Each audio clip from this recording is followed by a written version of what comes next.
इसका मतलब ये है कि सबसे पहले नाउन आया, सबसे पहले हमारे पास पास परफेक्ट कंटिन्यूअस का सेंटेंस स्ट्रक्चर अब हम निकालते हैं, इस जुमले की मदद से निकालते हैं। नाउन आया, नाउन के साथ हैड आया, ठीक है। हैड के साथ हमने एक और हेल्पिंग वर्ब लगाना है जिसको कहते हैं बीन, जो कि आप परफेक्ट टेंस में पढ़ चुके हैं। ये हेल्पिंग वर्ब, और ये अब परफेक्ट कंटिन्यूअस के लिए हमने बीन लगाया, ठीक। और उसके बाद हमने लगाई वर्ब की फर्स्ट फॉर्म।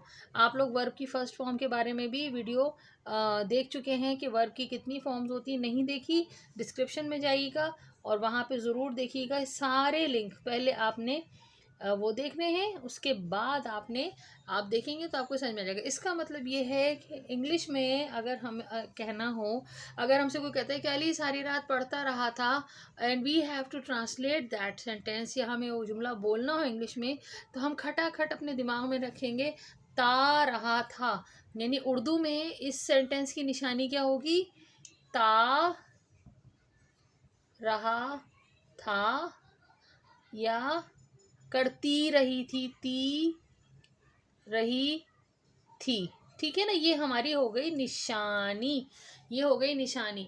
तो जिस जुमले में भी उर्दू के ता रहा था, ती रही थी, वो हमारा पास्ट परफेक्ट कंटिन्यूस है। बोर्ड के ऊपर एक हलवा पक चुका है, तो मेरा ख्याल है इसको हम मिटा दें ताकि हमें कुछ समझ में आ जाए कि हम पढ़ क्या रहे हैं। लेकिन चूंकि लाइव हमारे लेक्चर्स होते हैं तो उसमें ये सब होना लाजमी है। आपने अपना ध्यान मेरे हाथों की तरफ रखना है, जहाँ जहाँ मेरे हाथ चल रहे हैं वहाँ वहाँ आपने समझ लें सारे पॉइंट्स हैं जो मैंने आपको नोट कराए हैं।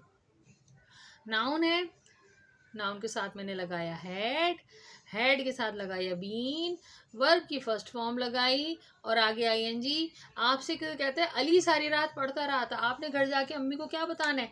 Ali had been studying all night. वाह जी वाह, आप तो इंग्लिश में ट्रांसलेट करने लगे और आपको आ गई इंग्लिश। चलिए जी, बोर्ड का हलवा मैंने मिटा दिया, बोर्ड हो गया once again neat and clean. अब अगर उर्दू में मैं आपसे एक जुमला कहती हूँ, इसका मतलब ये हुआ कि नाउन या प्रोनाउन, प्रोनाउन का आपको पता है कि कभी कभी ऐसा होता है कि हम अली की जगह ही भी कह देते हैं, ही भी कह देते हैं, शी भी कह देते हैं, किसी जानवर के नाम की जगह इट भी कह देते हैं। बहुत सारे लोग हों तो उनके नाम की जगह दे भी कह देते हैं। हम लोगों की बात हो तो वी भी कह देते हैं, तुम्हारी बात हो तो यू भी कह देते हैं।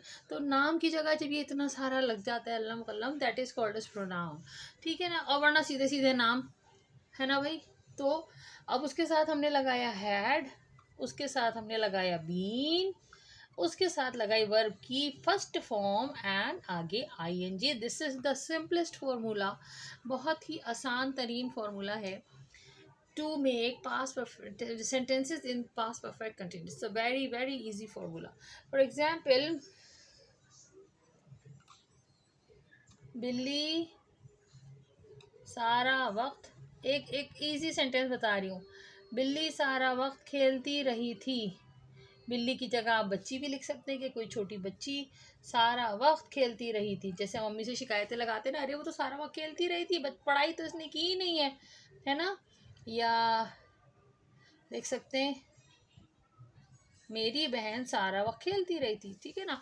तो अब आपको बहन की शिकायत लगानी हो तो आप उसको इंग्लिश में कैसे ट्रांसलेट करेंगे? मेरी बहन, एक प्रोनाउन आ गया। माई सिस्टर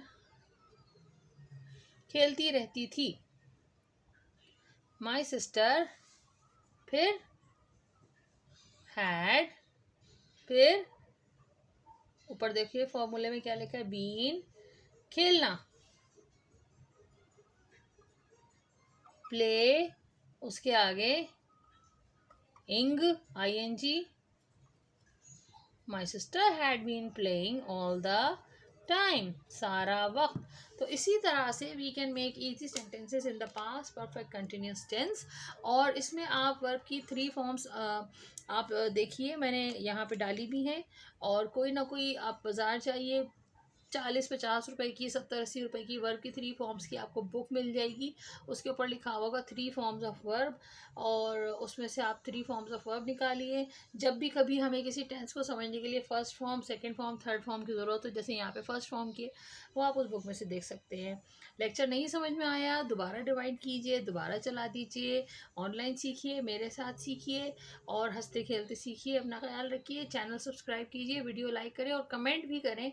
अगर आपने कोई जुमला खुद से, मेरे बनाए हुए जुमलों के अलावा आपने खुद से कोई जुमला किसी वर्ब को यूज़ करके बनाया है, तो वो कमेंट में ज़रूर बताएं, मुझे बहुत अच्छा लगेगा। Thank you so much. अल्लाह हाफिज़।